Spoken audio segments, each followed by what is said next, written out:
Final day of the 2015 Division III Baseball Championship. The championship series swept in 2 games by Cortland. Final score on Wednesday, 6-2. Tournament so great that we had to hold it over for another day. For D3Baseball.com, I'm Pat Coleman. He's Jim Dixon. And Jim, it was a game in which if you were a Cortland fan, having won that first game and looking to make it easy in the second game, Cortland and Wisconsin-La Crosse did not make it easy on you today. They really did not, and you really got to give the Eagles a lot of credit. They came out here and they played their hearts out, and they made Cortland earn this win. John Miller came out. He got the start for Wisconsin-La Crosse on short rest, 5 1/3 innings, gave up just the 1 run and 6 hits, struck out 2, got pulled with a runner on base in the 6th inning and the 1 out, and very, very unhappy to be pulled. And they were expecting then to get 11 outs out of Jamison Sadowski. If it was me, I would have left Joe Miller in a little bit longer. If it was Joe Miller, he would have left himself in a little longer, too. Absolutely. We saw what happened with Sadowski before. If he goes 4 or 5 innings, his velocity starts to drop. And I think finally the Cortland Red Dragons were able to get to him. Even though Cortland struggled on offense or struggled to swing the bats throughout the first several innings of the game, they finally did, of course, scratch out, more than scratch out. They got the 1 run in the 6th inning against Miller before he left. Sadowski came in, inherited a pair of runners like he did against Emory in the eventual 12-inning game the other night. This time he got out of the jam without allowing either of those guys to score, but then coming around the 9th inning, those Cortland bats just finally found a way to get through. By the time we got to the end of the 8th, up to the early 9th, we were thinking, oh, Sadowski, MVP. Yeah, and a 3rd game in this series. But he wasn't able to sit there and convert, and I think he just left him in too long.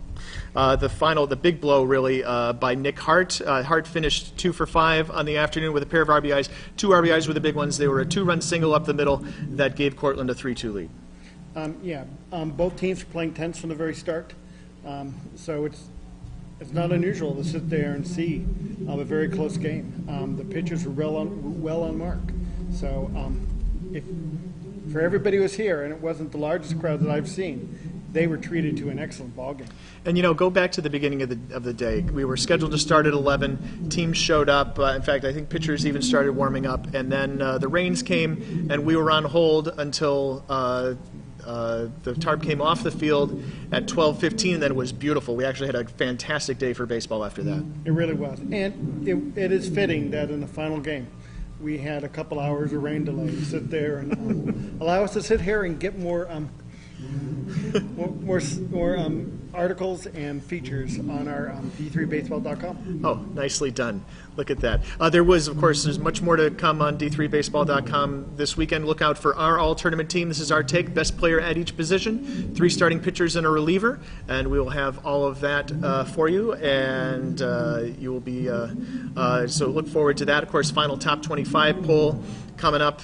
We'll have feature stories out of today as well. But I wanted to say about the rain, really it's been rain all season, not just here in Appleton, all season in Division III baseball. And if one team is going to sit there and know how to handle the rain this year, it really is Cortland, because of any region that really suffered the most. I don't think the New York region was able to get a game in any early. And, it's just amazing that they started out with cancellations and rain delays, and they ended with rain delays. And for Cortland, 13th time's the charm. I mean, Joe Brown has been here with this team so many times. He's one of the Division III baseball coaches that's very well recognized in these parts because of how many times they've been here and how many different ways Cortland has gone out of this tournament. And this time, you add an extra layer, an extra series onto the tournament, and Cortland sweeps all the way through for the championship.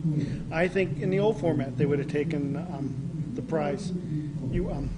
They were in the tougher half of the bracket. They had the better teams on that side, I would say. They really did, and but there's a reason Cortland State was number 1. They were able to beat the number 2 team in the nation twice. And they came back and they beat a really scrappy University-La Crosse Eagles team.